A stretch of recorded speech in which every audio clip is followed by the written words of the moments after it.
Is that like an official clap? Or you just tested? So I know where to connect it. I didn't like that one. Give me one more.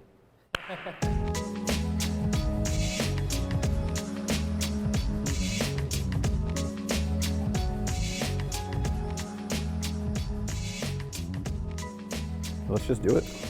Oh yeah. Yeah. It's all recorded. You good? Yeah. All right, now, this is the opening line is the only thing I was nervous about. You're good, bro. You got this. I know, fuck it.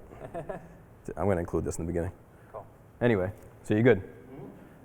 All right, here we go. Welcome to the very first episode of One365th. My name's Josh London. I am your host, and I'm happy to be sitting here with Mike Ciprari, owner of SJC Drums, a pioneer and leader in the custom drum company for almost 2 decades, since 2000, right? Yeah. That's a long time, man. Very long time, man. Yeah, well, so let's just get into it. Yeah. So for people that don't know you, I guess, just give a little quick introduction of you and the company. Yeah, so SJC Custom Drums are here in central Massachusetts. Started out of my grandmother's basement. My brother and myself started just kind of like refurbishing drums, making drums for fun, literally out of her basement in Dudley, Massachusetts. We were just kids. I was 15, he was 16. He got way into customizing and cutting different bearing edges and putting different finishes on the drums.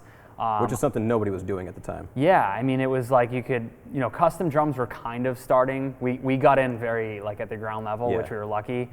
It's not like it is now where like, there's a lot of garage shops, which I think is like rad. I said, you guys are pioneers. You seriously, you Thanks, allowed man. other people to jump in and want to do this. it's fun. And like we always tried to come at it from like just a hobby, like a hobbyist angle. And because that's what we were just kids.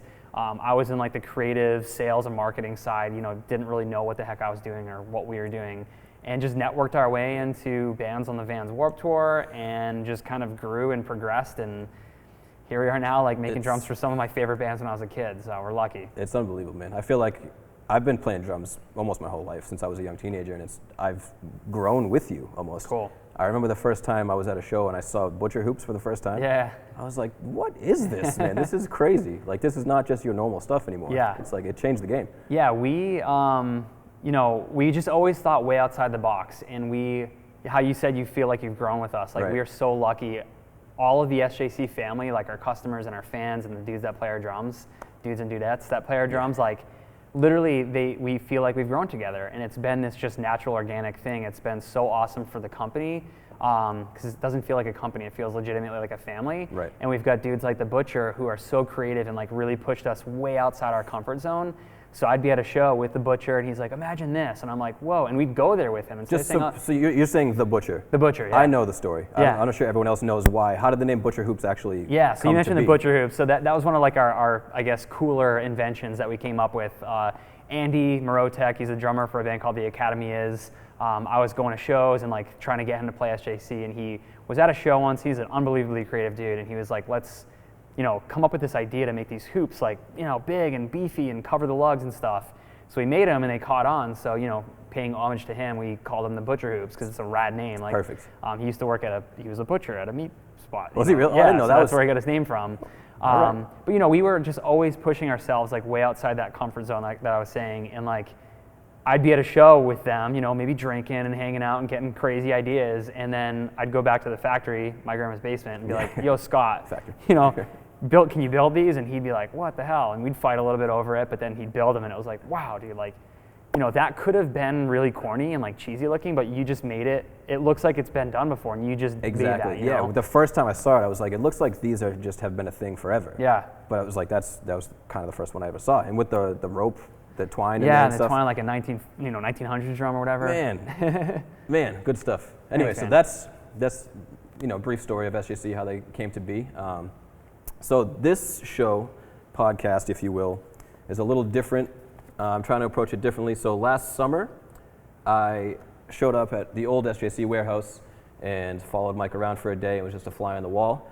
He was nice enough to let me do that, and just took pictures of what it's like for him, what it's like to run the company. And I have these photos here, and that's what we're gonna just jump into. So I'll pull out a photo if I can. Thank you. And then we'll just start chatting. So this photo here is obviously, let me do this. Should have planned ahead more. No, you're good, dude. Do that. Bang. Dope. So we're looking at your office, your old office. My old office, yeah. from the outside, you're just a kid in a candy store having a blast, right? For sure, So like look at your wall. Just walk us through what's on your wall, first of all, I guess. Yeah. No, my old office is rad. Like, you know, we have these great relationships with our drummers and our artists where like when we share our success together, if you will, where, you know, as they get bigger, they take us along the ride, they help us network into other bands that they're on tour with, and that's how we grow. And it's a really nice relationship that we have. And so, yeah, I've been lucky enough to get these great platinum or, you know, gold records from Panic at the Disco, All Time Low. There's a really cool shot of Cyrus Belushi at the Warped Tour. I was wondering who that was. I wasn't sure. Yeah, my buddy Rainbow Beard, he's a great photographer from San Diego, took that and sent us this beautiful canvas that's now in our conference room. That's that one? Yeah, and super cool. I've got Green Day's vinyl record that my wife bought me for Christmas. That Christmas, I got the idea to make Trey Cool a Dookie snare drum, and I used that vinyl record at the UPS store and scanned it in to make the artwork on the snare. Really? And then I've got my old band, No Triggers record up there on the wall. It's so cool, man. Thanks, man. And then just a bunch of notes and clutter. My new office is even more cluttered. Work is work, but the important stuff's hanging on the wall. Yeah, totally. Did you ever think, I mean, I don't know how you could have ever foresaw the fact, you know, you're 15 making drums in your grandma's basement, and now just look. Yeah, dude, it's weird. I drive here like almost every day. I drive here every day, obviously, when I'm coming to work. But like almost every day that I'm on my route here, I think I'm literally going. And I was this way early on. I was like, I'm literally going to like design drums and like talk to drummers about drums. Like, it's rad. And like as an entrepreneur, it's easy to get lost in the being jaded or like growing your business and the stresses because it's stressful. It's hard work. It's hard work, but if you love what you do, you know it's totally worth it. Right. So I've been extremely lucky and fortunate to have this be like literally my living for the past 18 years now. There is some luck involved for sure, but it doesn't happen unless you make it happen. Yeah, hard work and being persistent and, you know, riding through the storm of being, you know, a business owner is like if tough. it wasn't this, what else would it be? Right. You know, so just having the one drive, one point of focus to just drive you, it's everything, man. It gets you here, man. And again, this in the new warehouse, so when we took these pictures, this was actually the old warehouse, and you said you've been in this new warehouse for 6 months or so? Yeah. And our new showroom that we're in right now is the size of our old factory. Right. So like we just grew. I mean, we don't need all this room in the office, but our factory is like massive. It's so cool. I imagine your grandma's house could fit in the showroom. Yeah, for real. The entire house. Yeah, if you about here to the door, yeah. Right.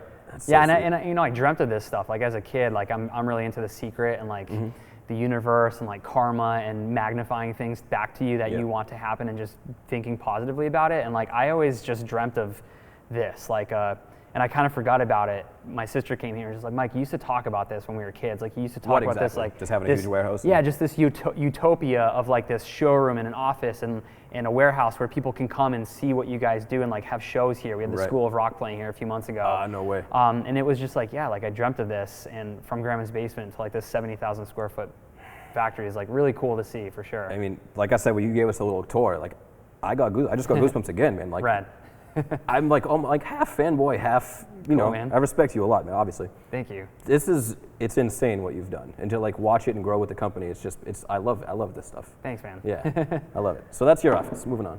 Let me see. Yeah, and that shot of me right there, I think this is probably at the end of the day, and most of these Was it? shots Okay. are of me just being insanely stressed out about we'll not just what's happening at the moment, but like everything that's going on that you can't see. I got that sense. And I think at the end of the day, I was just like, you know what? It is what it is. Like, done. Like, there's a day. I love it. All right. So next, so this is the old showroom, just kind of you. Oh my God, dude. Kicking it here. I know, it's pretty cramped in there, huh? So Yeah. the one thing I noticed, the thought I had about this shot was the drums have obviously always come first. And it's like the drums started out here and they've been here the whole time. Business was like you and your brother and like, what are we doing? And then it slowly, you know, rose to the level of where the drums were. Right. So now you're at this perfect spot and like everything's just cruising. But like, I just love how even when, you know, the business was so small, the drums still look as if they were made last week in this big gigantic factory. Yeah. Like that's insane to me. Thank you, man. Yeah, and that's paying a lot of homage to my brother. Like he was just so into the craft and making it perfect, and that's where a lot of our battles came from. That I didn't understand where he was coming from back then. And, you know, I feel bad about a lot of that stuff. I was always pushing him to do it faster and quicker. Yeah. Because we had a lot of demand, and I wanted to Meet them, get as many drums as we could. Of course. But he always took his time, which, you know, I should have appreciated it then, and I really appreciate it now, because you're right, like a lot of these drums stand the test of time. Like our whole goal really is to do, make man. drums that people can pass down from generation to generation. Yeah. They're not just cheesy, you know, people out there on the internet call us cake decorators sometimes, which I think is funny. But like, funny, you know, we're more than that, and like we're a legitimate business. And Right. and as we progress now, you know, like props to our whole crew here. Like everybody here takes so much pride in what they do and building, you know, the perfect drum for the company, for the customer, for the drummer. They know how important it is. Yeah. And so yeah, I mean, there are so many drums there, and like the drums that we built, you know, in 2003 and 2004, like are still, Right. you know, they're in our showroom now, but they toured, and actually this one right here is on tour with Panic at the Disco. Right now? Yeah, the one we built in like Oh, no way. 2004. They have like a little museum in the arena before the show. So, but yeah, I mean, that's an important part of business, is like making a product that can stand the test of time. Of because course. if your product sucks, then you got nothing. Right, You know? right. So. But even with the best products, sometimes that you need a little more than that, and that's Yeah. where your whole style, I've noticed, about just everyone is the same, everyone's family. Right. You treat everybody with respect. I mean, you may not. I'm sure you do realize it by now, but like that goes a long way. Oh, for That's, sure. That was you know, number one, dude. From the beginning, we, like, my brother and I were consumers to other drum companies when we were kids, and Right. we got treated like crap. Right. You know, and like, I didn't have the power then or the guts to say anything, nor would it have even mattered. I feel like it didn't even matter. So when this became like kind of successful, I made a pact where like, yo, I'm not going to treat anybody like that. I don't want anybody having a bad experience with us. And if they do, because we're only human and it may happen that our sales guy's having a bad day or whatever, Right. we're going to make it right. And Right. we're going to make it right like tenfold. And that's important, because word of mouth and like referrals and loyalty, like that's huge. That is what businesses are built on. Exactly. And if you run your business like, yo, buy our product and get out, gee, they're never coming back to Exactly. you, ever. Even if it is a great product, like I Exactly. said. So it's Right. you know, you have to have it's If you twofold. buy the sickest car, if you go buy a Tesla, you save up and you're stoked to buy this Tesla and you cannot wait and you get treated like crap, Yeah. you're gonna drive away going like, man, like I just spent so much money and like this experience sucked. I don't like this car anymore. Right. You know, and like I feel that way strongly. I buy even stupid stuff at like the pharmacy. I'm like, you have a bad attitude. I don't want this prescription anymore. Yeah, like it's people first. Totally. Across the board, it really is. That's what's carried us. You know, the great product that my brother built from day one, and just the relationships that we've built with people. I mean, we've got dudes that just support our company to no end. Yeah, and yeah. That's what keeps us going in the It's dark everything. times. You know, so I bet. It's everything, cool. man. I love it. Man, I just want to look at it one more time. it really is a candy store, man. There's just yeah, it was so cool. drums everywhere. Like it's kind of chaos in here. There's a lot of stuff. It's definitely more organized because it's a lot bigger. But Right. this was crazy, man. This was just a small office that probably would have fit 2 desks. Yeah. And way back in the day, we built these like plywood walls. Yep. And I bought these like glass doors from IKEA, and we built 2 cubbies back there. And we just had desks on desks and drums on drums and like racking. It was You're not surrounded by Wow. paperwork. You're surrounded Yeah, it was by dope. drums. It was very inspiring. And now here we're lucky. We've got like Josh Dunn and Trey Cool's like tour use kits, which are sick. It's unreal, man. Yeah, I'm becoming a fanboy. Let's move on before I get too crazy.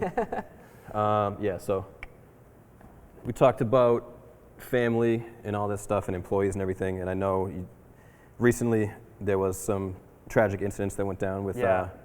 one of your employees, longtime Yeah, friend. Josh, man. Yeah. Yeah, he was a dude, man. He was like, man, like, yeah, this is like almost a month ago now. Josh unexpectedly passed away, but like Josh lived and breathed like everything I just talked about. Like Right. My brother, student taught him in Hudson. My brother was getting his degree to be something with music, and he had to get student teaching hours. He wanted to be a teacher or something with music. I don't really know. And Josh was in the class. So my brother's first day that he went to go Before to- they knew each other? Yeah, they didn't know each Oh, other. really? My Wow. brother was student teaching at Hudson High School. I don't know the exact name of the school, but Josh and his buddy Matt were in the class, and my brother was given a brief bio. My name is Scott James Ciprari. I do this. I went to school, Portland, Maine, and I make drums with my brother. It's called SJC Drums. And at that time, we made drums for like Hidden in Plain View and like Streetlight Manifesto and the Aquabats and like some really cool bands. Right. So we were kind of out there. MySpace was barely getting going, so social media is what it is now. I love that. That's how long you guys have been around since MySpace. Before right? MySpace, Exactly. yeah. And Josh just shot out of his chair and was just like, I love it. He's a drummer, and he's like, I love SJC. He had heard about us, from Hidden in Plain View and stuff.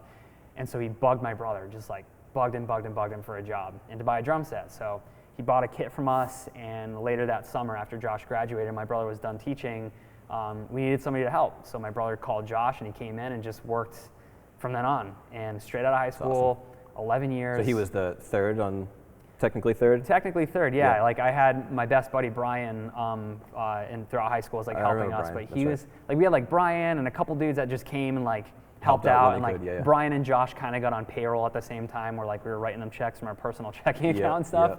But yeah, Josh, dude, he just did it. He just literally went for it, and you know, he's a crafty dude, so he just figured out, and he took his passion for drums and like really put himself out there. Yeah. And you know, I'd go as far to say he was an entrepreneur himself, or like he was like, I'm gonna make this happen for me. This is what I want to do. Right. You know, I'm not making a lot of money right now, but like I want this to be my life. And literally up until, you know, a month ago, when he left to go on his honeymoon, like he was here.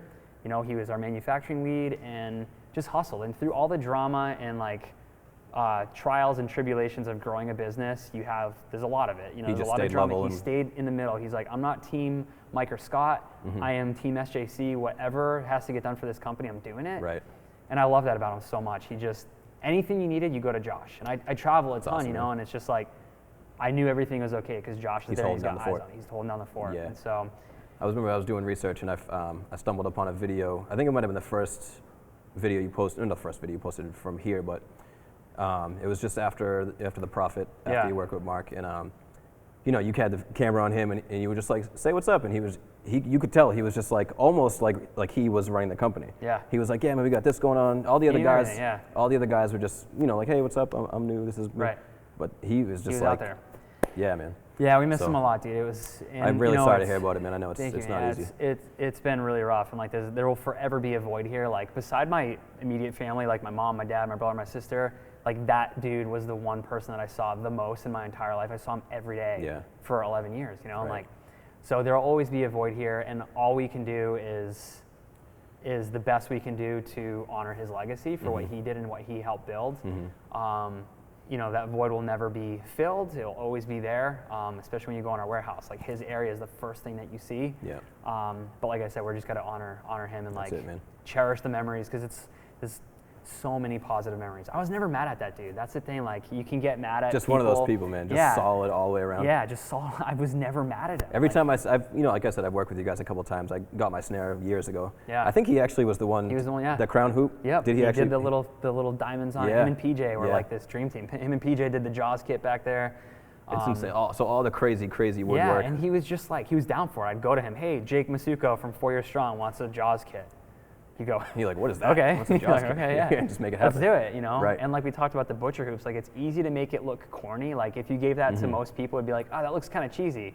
That's like a work of art, you know? It really is, man. Like it's cohesive, it works, it sounds great, and like his eye was just like, it was spot on. So we love him, we miss him, we think about him every day. That'll never go away. Absolutely, man. I appreciate you talking about it too. I know it's not an easy thing to express, really. Yeah, I mean, as best as we can like honor his legacy, you know, we got to talk about it. So I think these are two images here. Just want to pull up back to back. So I noticed there was a theme in most of the photos throughout the day of you looking like this, or you looking like this, or you looking like this, and I was like, man. Like, I know that what's going on the surface, like the day-to-day things, it doesn't look that crazy. Like, I don't know exactly what you guys were talking about right here, but I was like, I just know, like, you had a baby not too long ago. Yeah. How old is your son now? 19 months. So he's old now. This is like 2 months after he was born. Exactly. So I was like, but I just want to know what is the stress, like, how do you manage it? How do you manage the stress? And that's why I have this photo here, because I noticed you have a bunch of self-help books and art books and stuff. So how do you do it?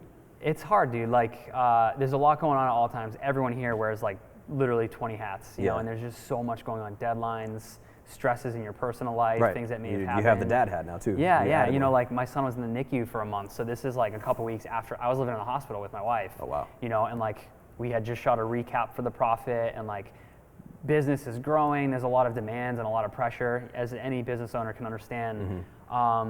And I look like that a lot. Like I'm not always mad or like stressed. I have like it's in my DNA. I have like OCD, and I micromanage like crazy. Like being an entrepreneur, that was like in Grandma's basement doing literally everything with my brother, like step A to Z by myself. Like I have certain things and tics in my brain that just happen. So what do you remember what's going on here in this actual we're probably moment? talking about like a marketing thing or a product, and Zach's Zach's the man. He's just so even keel and like patient with you. Very, very patient. He's holds like it together. Mike's being Mike right now. Yeah, and like I usually just kind of like need a second because not only what I'm trying to figure out what we're talking about, I also have something else going in my brain. If like, not 2 or 3 things. Exactly. Yeah. So like I'm trying to like balance, you know, what the priority is and like not forget. And how that will affect the other 2, second and third thing. And exactly. I don't know. I meditate a lot. I've gone to like therapists or whatever. Just talking is good. You know, talking and telling people like, yo, it's not you. I'm not mad at you. I'm just stressed out right now. Communication mostly. An artist is calling me. Something happened in Europe. Their drum broke or something. I need to figure it out. Like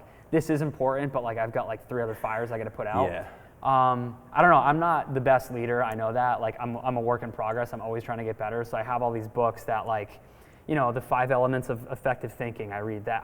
Like I read books all the time. I read fiction books. I read business books just to kind of like get my brain and like I learn from other people. Like I look at what other people do, business owners or just human beings, and I just try to learn from them. You know, be the best positive person that I can be. Beautiful. Was the meditation and the reading something new, something that you had to pick up, or did it come natural to you, or you forced yourself into it? I forced myself into the meditation. Like when I was like 21, and this SJC kind of became a company. Like I saw it becoming more legit. Yep. I realized like I needed help. Like me and my brother were always fighting, and like at 21. Yeah, so it was. Young. We were young, dude. I didn't know what the heck I was doing, and so I went and I saw a therapist, or like a psychologist, whatever you want to call it, just somebody you can talk to. Right. I don't know, not even a counselor. Somebody you don't know, not a friend, somebody not a I don't family. know. Yeah, right. exactly. And so just get an outsider's perspective, like, yo, am I crazy? Like, what do I do in this situation? And I forget where the transcendental meditation actually came to me from. I was on tour with Newfound Glory, drum teching for Cyrus, and Alkaline Trio was on that tour. And I've looked up to Matt Skiba for a long time. I think he's an amazing musician and artist. He's a rad human being. So like I was hanging with him, you know, we weren't like best buds, but like he'd be on the bus. But you're on tour together, yeah. Yeah, we're on tour together, and like he just had this air about him that was just so light and just like, not that he didn't have a care in the world, but he just went in stride with all the stress and all the crap that happens. And I just asked him one day, I was like, yo, what do you do? He's like, what do you mean? And I was like, what do you do to like, you have a really great aura about you. Like I'm into like people's aura. And he was like, you want to know? And he like pulled me aside. He's like, read this book and do transcendental meditation. So I did. And what was the book? Catching the Big Fish by David Lynch. Okay. David Lynch is like a he's out there. Superstar in that field. Yeah, and he's like the proponent for transcendental meditation. Yeah. And so I did it, and it helped a lot, man. Like I had a nervous breakdown, like my first real bad nervous breakdown right before we filmed The Prophet. How long ago was that? 2015. So it was like end of 2016. Okay. Just everything was coming to a head. Pressure and like inventory and financials and blah, blah, blah, blah, blah. Everything. It was a tornado. And like, I don't know, I just broke down and like lost it. Like truly lost it. Like my wife and my dad were there to pick me up. And like, I knew I needed to do something about it at that point because I knew we wanted to start a family and like. It's like, you know, the amount of responsibility isn't going down. Right, it's not going away.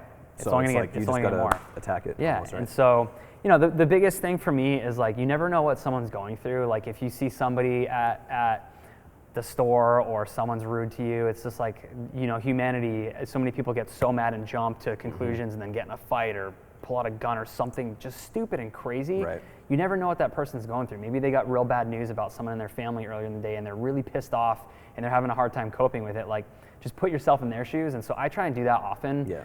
Like, I don't know what they're going through, so I'm not gonna like freak out right now. Don't jump to what do you call it? A conclusion, right? Yeah, you know, and so, I don't know, I'm constantly trying to, I have so many books. Like I have a stack of books at home that I'm trying to get through, but like. Do you have time to read these days? Do you have to force it? So I'm an old man. Everyone here makes fun of me. Literally, like I put my son down at 8 o'clock at night. And so if I'm not traveling, if I'm home, I will literally read a book, maybe take a bath, and just like chill out, dude. Like I'm an old man. Like I love it. You have to though, because like when I am traveling, it's nonstop, 24 hours. Like maybe I'll sleep for a few hours. Like my eyes all like red and stuff from traveling. Like I was just in LA and like. It's hard work. You gotta find a way to like balance. My son taught me that. Like when he was born, I was like, you gotta balance life and work. And I've always been. He came out the womb when he was like, Dad, here's the deal. Yeah, right. I'm gonna teach you something right now. Exactly. No, for real, dude. Like it's so powerful. But my grandma always said it to me because we were working in her basement and I was always running back and forth. My parents' house was here, her house was here, and I was always running through the woods to my home office in the factory. And she was always like, you're like the Energizer Bunny. You're burning the candle at both ends. When I was like 19 or 20. And that always stuck with me. That's the time you can. That's the time I can. That's the thing, but then you reach a point. Yeah, but now it's like so ingrained in my brain. Like my wife is like, yo, like I need a reminder every now and then to like put my phone down and stop. Yeah, you know, it's hard. Pay attention to my son right in front of me. It's difficult, but yeah, you know, it's just getting good people. You know, having good people around you is super important because Zach is patient with me. Most people here know how I operate and like know that there's like 90 things going on in my brain at one time. Yeah. And so you got to just surround yourself with like-minded, great people that can like elevate those ideas and like make it happen. It's all about family, man. Yep. Whether it's actual family or employees or whoever, man. And then creativity, man. I got like an Andy Warhol book, a Banksy book. That's right. Yeah, like, you had other art stuff there too. Yeah, so. like just I like art, man, and like I get inspired by it, like for drum ideas or just seeing what other people are doing. To me, art and music, there's no right or wrong. You know, like who's the all-powerful God telling you that drum sucks or that one doesn't? You know, it's all opinion. It's in the eye of the beholder. Like it doesn't. There's no textbook on it. So I just look at what everybody does and like try and get inspiration from other places. Do you have any favorite books or favorite artists or? I love Banksy. I love Shepard Fairey. Did you see what Banksy did recently? Yeah, when he shredded the picture? Yeah, it was pretty dope. Dude, that's wild. I just like, you know, just people taking things way outside the box and like using things that are already existing and, you know, revamping them a little bit. Revamping just it. a whole new perspective. Yeah, and like we just got to work with Shepard Fairey and did a collab with Obey, which was really cool. Really? So I wanted to work with Shepard since I was like 15. So that was pretty cool. You live in the dream, man, literally. Literally. All right. Thanks, man. Let's move on from this. I like how this is going. This is fun, dude. I didn't know how it was going to work. I feel like most people should do this in their life. Like in business, I have like a 3, 5, and 10 year plan. And then when my son was born, I have like a 3, 5, and 10 year plan for myself personally. Okay. And I feel like doing this is like kind of like therapeutic in a way where it's just like, you see where you were. Yeah, like, hey, bud, don't stress so much about that percussion tray. It's gonna be all right, you know. Like, where in that moment, I'm like, fuck, this is, you know, like so stressed. I say this too whenever anybody's ever freaking out. I'm like, in 3 months, are you gonna be upset about this? Right. Then don't be upset about it now. Yeah, I follow a lot of like motivational quotes on Instagram, so they pop up on my feed every day, and like, there's a lot of them where it's like, if it's not gonna matter in 5 years, don't spend 5 minutes being stressed about it. Exactly. And it's true, like. It's very true. It's very true, and I still, it's a practice that you have to literally practice at every day. Right. It just doesn't go away, you know, especially when you have like OCD and anxiety. It's like tough, I do. mate, to no one can ever master themselves, but just wanting to. And that's trying every day. It's the journey, right? It's a practice. It's literally a practice. And I'm a work in progress. Yeah. Right? I'm never going to be perfect. But aren't we all? Yeah, exactly. Marco's a camera guy. Doing a great job, man. Yeah. All right, so next photos here. This is obviously the old warehouse. I think you were packing up to go to, we'll get to that Drummer's Focus thing. So that's obviously not a drum you're holding there. So I thought you only made custom drums. Yeah, you have more, you're venturing out? We're venturing out, yeah. We came out a couple years ago with stands, hardware, pedals, and cymbal stands and whatnot, and it's going well. You know, Was that a product of working with the Prophet? That was kind of, yeah. Marcus wanted us to do, you know, expand the portfolio of stuff, you know, the good, better, best model. We took that and like really went with it. I had always wanted to do drum stands, like we'll never do cymbals or sticks or anything like that, but like. Are those just too fine-tuned to the I feel like, specific almost? Yeah, there's so many different types of sticks and cymbals you can get, and like, not that I don't respect the drum hardware makers, but like Zildjian is right here in Mass, and Vader and Vic Firth are right here. I'm like, they're buds of mine. Like I can't saturated. It's saturated, and I can't be their competition. Like I'll never do it better than they will. Right. Or like drum hardware, you know, there's some phenomenal drum stands and drum hardware makers out there.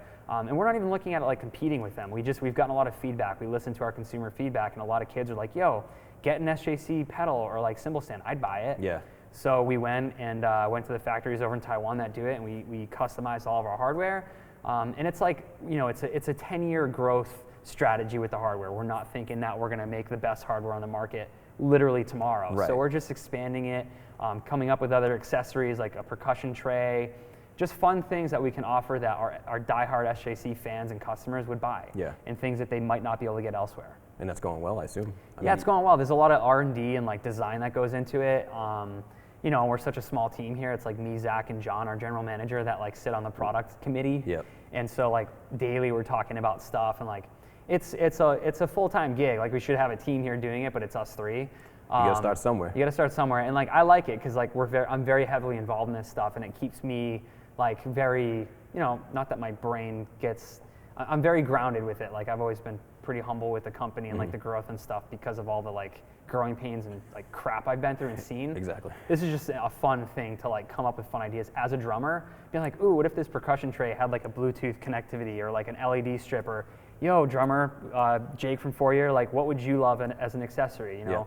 And getting that feedback and being able to be the ones that can deliver it is pretty cool. That's awesome, man. And obviously you're surrounded by so many boxes, and you have all this inventory here. Did you, I mean, I'm not sure if we touched on it just yet or before we started taping, but you went from your grandma's basement where it was just like one drum, maybe one drum set. Yeah. And now you have boxes. Are these waiting to be filled? Are they filled? Those are filled, yeah. And you're shipping. It's wild, dude. Where are those going? I know you have that deal with Sweetwater, you guys just recently. Yeah, they're going everywhere, man. In the States, we do direct to consumer. You can buy a drum set off of our website, but you can also go on Sweetwater. Chicago Drum Exchange is an amazing spot. Alto Music's an amazing spot. Ed at Drum Flip in San Diego is supporting us. So the U.S. is, you know, a mix of direct and the dealers. Yeah. Internationally, we've got dealers and distributors throughout Asia and Europe and the UK.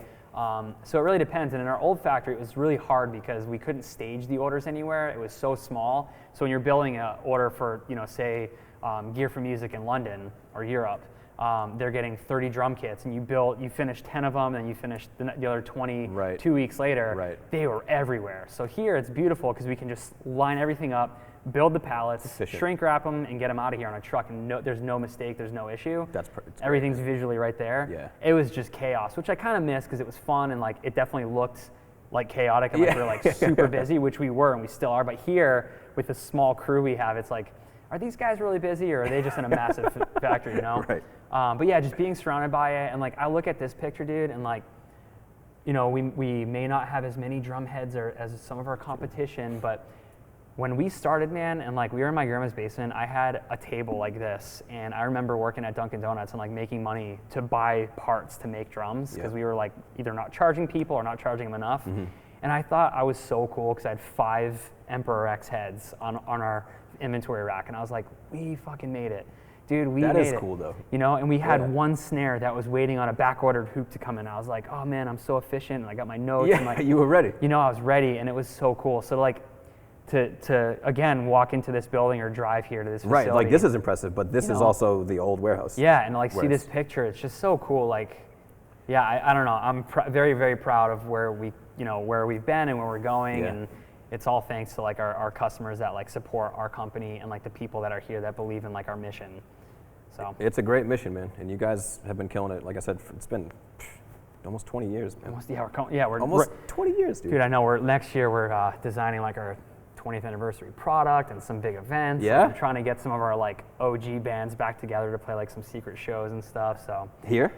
We're at a venue, maybe like the Palladium or something. Okay. Maybe we'll do it on the West Coast, and we're trying, talking about Josh Byrne. We're talking about doing some charity shows for him, getting some of his favorite bands to play a show so that we can donate money to the family and That's stuff. Awesome, man. It's nice when you grow and you have all these resources and you're able to put things like that together. Yeah, and like utilize your network and your connections for good things. Right. And that's what being a nice person and treating everybody with respect. Yeah, dude. People don't realize how far that goes. Totally, dude.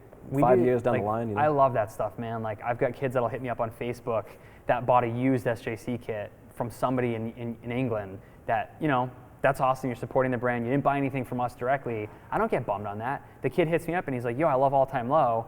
Can I get a pair of Ryan Dawson sticks? Yeah. It was like a year ago. So cool. 2 months ago, I get those sticks from Ryan. I remember you just hit him up and just like sent them out to him and like made his life, and like that dude's diehard SJC forever. And just doing the right thing is always the right thing. Like you're never gonna not win by doing something. Exactly. Even if it feels like one step back, it's 2 steps forward in the long run. Awesome, dude. And I love it. And like just doing good things for people. And like there are a lot of artists and musicians and people in politics and business everywhere that have a position of power and they don't use it for the right thing. I think that's why the world is the way it is. Yeah, and I feel like karma will just come around and whatever. I just try to do the right thing, man.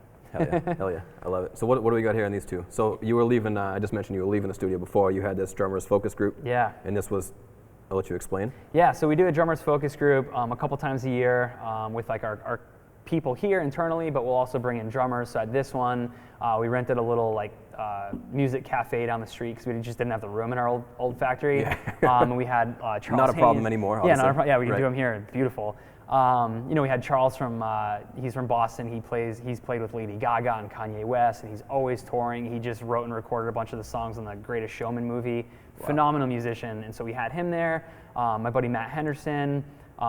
We had the Butcher Skype in. We had a couple other dudes call in. Yeah, you had about 8 or 9 people. Yeah. We had Danny Payne, Dan Whiteside's from the Used Drum Tech, and we just do little focus groups, man, where we'll show some of the new product ideas that we have, and we'll get feedback from drummers because just to find out where the gaps are. Yeah, where are the gaps? You guys are on the road using this stuff or Right. using our competition's hardware. Right. What sucks about that bass pedal? What sucks Right. about that rug or that stand? What can we do? Because like a lot of companies don't. I was just gonna say that doesn't happen too often. Yeah, they don't solicit, like their customers. They're It's on their like, high horse. Yeah, They're like, our stuff's perfect. Whatever we put out is perfect. It's If like, there's anything to fix, we'll fix it. We'll be the ones. Exactly. So we did this one in Southbridge last year, and then we do them on the beach in Huntington Beach right before NAMM in January, and we have like Trey Cool come out and like kids come out so they can get autographs of Trey. That's awesome. It's really cool, man. So we learned a lot from it.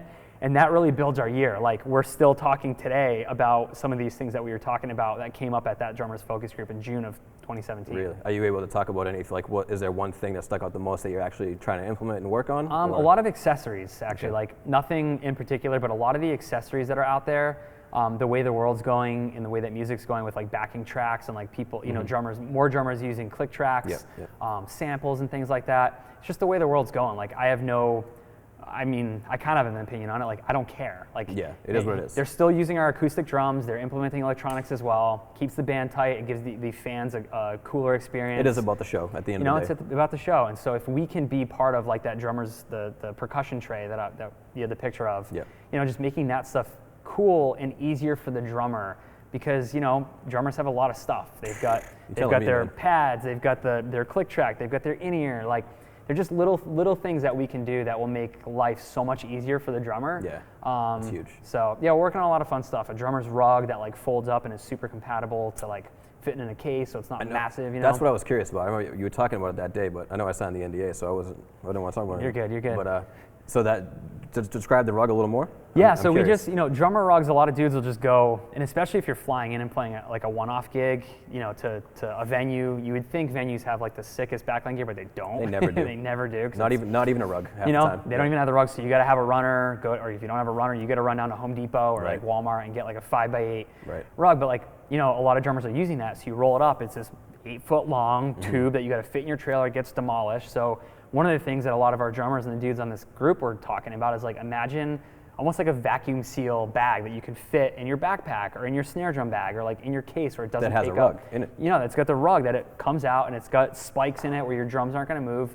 Bass drums move, You can have the sickest spurs on the planet with the nicest spikes, but they're gonna move. I've been there, man. I'm kicking my bass drum. It's like almost hitting the singer in front of me. Exactly. Yeah. Or it just sucks. It doesn't feel good. You can't play your bass drum. The whole band's off. I've had that happen. You put a brick in front of your bass drum. Every drummer's had that Right. experience. I'm So a rug that will just kind of like ease that pain. So yeah, we're coming up with cool stuff. It's a slow process, but we're getting there. But that goes back to, as far as stress management, and one of the questions I had was, how do you maintain what you're doing right now? How do you balance that with what you want to do in the future? Yeah, I mentioned like the 3, 5, 10-year plan and goals. Yeah. That is so important, especially for someone like me or most entrepreneurs, I feel like we have a brain that is wired to be like, I need it done now, I want it done now, I want to see it, or I want to give the drum to this drummer right now because I just want that experience. So I put everything in a spreadsheet or like an organizational thing like Trello or Google Drive or whatever. So I have a ton of different spreadsheets and like documents that I'll put my ideas in. Because the last thing I want to do, and I've done this historically, it's been super annoying to everybody, is like I'll just bombard people with my ideas that are 3 years out. Yeah. So instead of that, and like, dude, I'm just trying to write this email right now. Yeah, bro, I'm just trying to sell this drum exactly, right now, like to make the company money now. Exactly. This is what their job is. Right. So we have meetings, we'll have like, goal setting meetings, I'll have presentation meetings to the crew and stuff like that. And so, yeah, it's just about being organized and like keeping yourself on track. So every year at the end of the year, I love it. Last week of December, I'll open up my spreadsheets for me personally and the company, and it's so fulfilling to go, did that. That is nice. Didn't get to do that, I'm gonna move that to here. Or you know what, maybe now's not the time to even look at that. I'm gonna put that to 2028. Right, but that process is key. It's key, and it like really focuses, again, it's good for me, it focuses me, and like keeps you calm, I imagine. Yeah, you can compartmentalize in your brain. Compartmentalizing and knowing that it's there, it's not going away. Yeah. Like my idea's there, it's on paper. And you just chip away at it week by week or whatever. Exactly. Yeah. And like it's taken me a long time to learn that. I used to be very like, all right, get this idea, let's do this, and it was like, yo, dude, we're not there yet. Like, right. What do you mean? Yeah. So. My wife makes fun of me. I wake up at like 2 in the morning and like write stuff down on my phone because I don't want to forget it. But it's like it's important to me and it's there. You know? So I mean, if you have the energy for it. Yeah. You know. You mentioned your wife. I wanted to. I told you earlier. I was researching for this show, and I was on YouTube searching your name, searching SJC, and your wedding video came up, and I was like, this is kind of weird, but okay.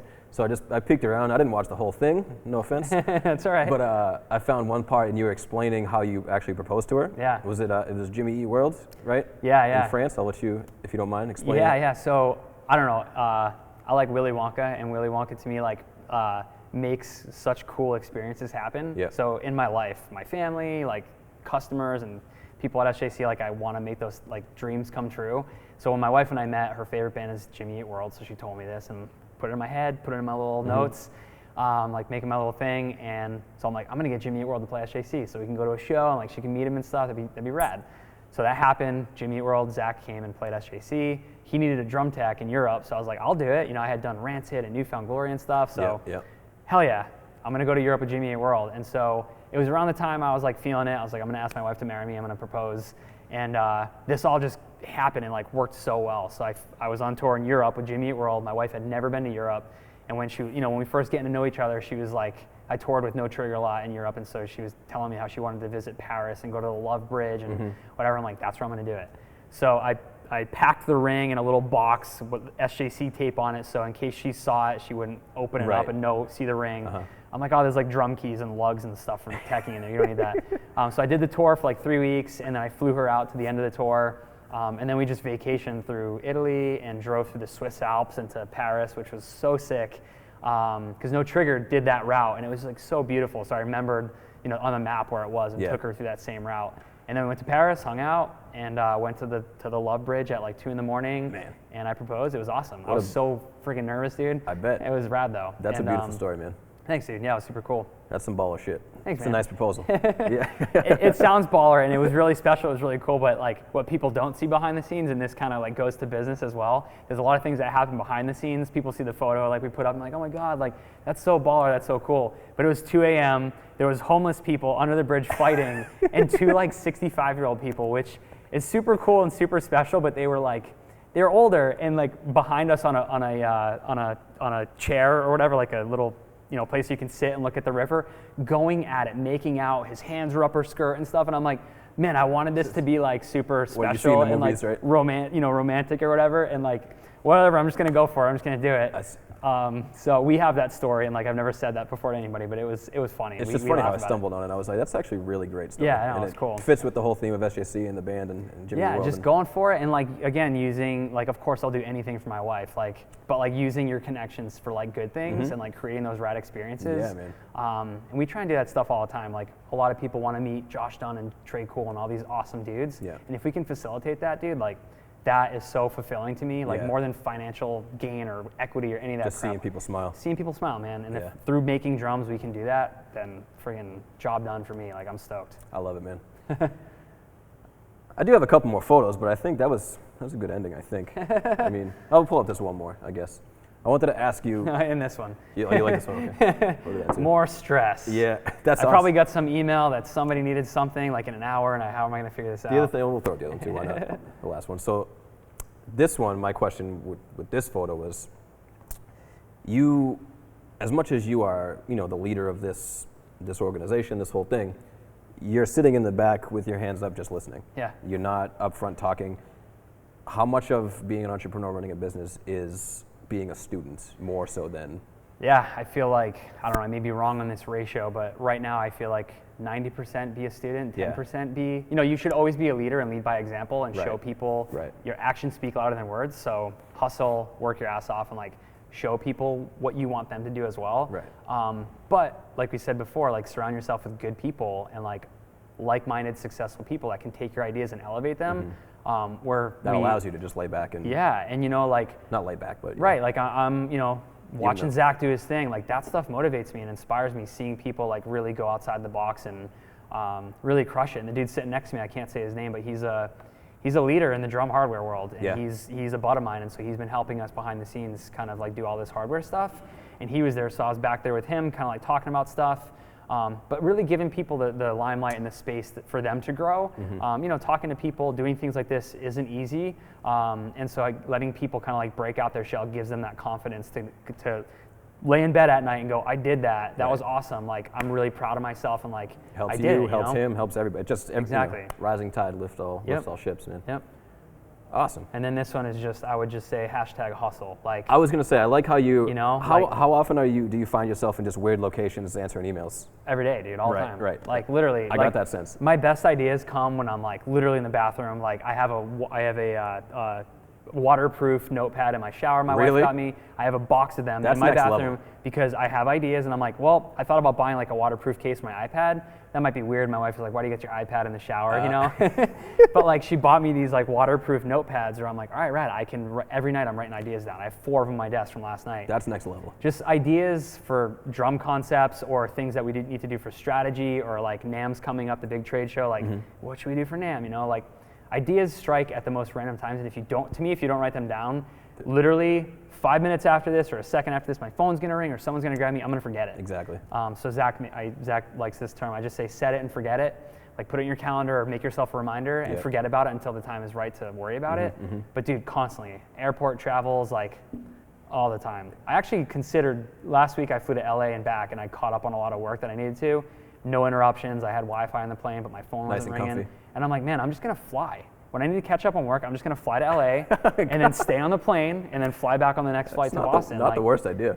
I mean, $300 for like, you know, Peace of mind. Peace of mind, and just like, yeah, I'm constantly. But that's being an entrepreneur, man. Like, you saw. You enjoy it. I enjoy it, Right, and you saw right. me like hustling through, you know, the factory, bringing the drums for Yeah, this. you're still. I had other pictures too. I didn't include them, but you're carrying gear. You're. Yeah. You know, You're not too, you know, and that's something that I realize, and like, I look up to a lot of people that share this theory, is like, you're not better than anybody else. Like, it takes everybody to make this happen. And so Absolutely. I could be sitting there or like just chilling and whatever, or like letting people do the work, but like, no, like, I got stuff to do and I'm gonna do it. And like, hopefully again, it leads by example. So I love it, man.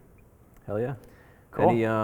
Anything else you want to talk about? Any plugs? What do you got going on in the future? Yeah, we actually have a lot of cool stuff that we're working on that I'm like so fired up about, like more motivated and inspired than ever. We started working with Vans. You know, they're a shoe company, but there's so much more than that. Steve Van Doren is They were done with Warped Tour, and they were like, we're just going to move on to SJC now. Yeah, we're the new Warped Tour. But like, I don't know, I just networked my way into meeting Steve Van Doren. He's been a hero of mine and a role model in the business world for like 20 years now. Yeah.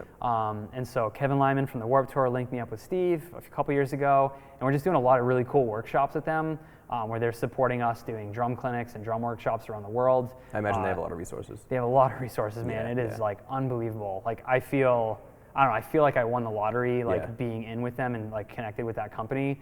So we're doing a lot with Vans. We've got the NAMM show coming up in January. We're gonna have a lot of new products, a couple new artists that are gonna be coming on board that we're working on that's really exciting. And then just our artists just keep us so busy, man. Like, You have every name there is, man. dude, yeah, 21 Pilots is just hitting it hard right Give now. Give us a list. Just name 10 bands that most people will know.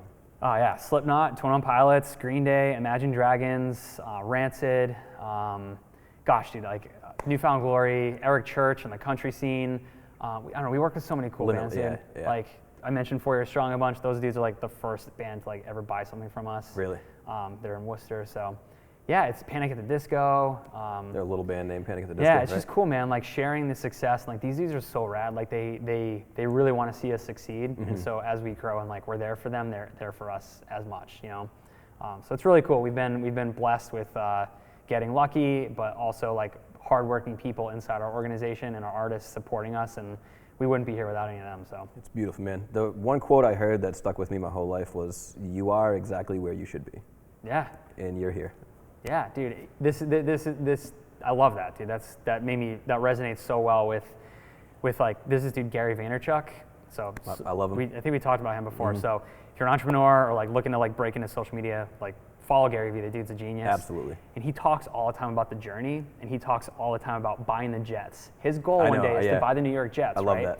And people ask him, they'll do interviews like this, and they'll talk to him, and they'll go, "So when are you going to buy the Jets, Gary?" He's like, "You don't get it. You don't understand. Me buying the Jets is the end all done. I can't do anything else. I'm finished." Right. That's in 30, 40 years. Right. Everything I'm doing now is leading up to buying the Jets. That's the good stuff. And that's the good stuff. It's Exactly. the journey. It's the me hustling and getting on a plane, or like getting like a freaking red eye, like literally like a sty in my eye from like germs staying in different hotels and like flying all the time. That's the journey, like the hustle. Because I look back at this stuff, like looking at these pictures is making me reminisce, going, man, that was so cool. We've grown so much since then. My mindset's changed so much.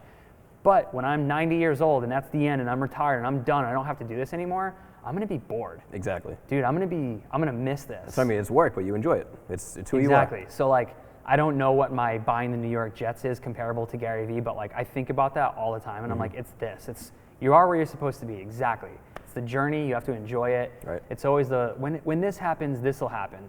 Yeah, when we move to this factory, we're gonna have so much more space, but when we move to this factory, our rent's gonna quadruple, and we're gonna have other issues that we didn't think about, you know, just natural from moving to a new factory. So those little scenarios don't always fix it. Rarely do. They open up new opportunities and issues. Exactly. So it's that journey. You just have to enjoy it. Just live life. Yep.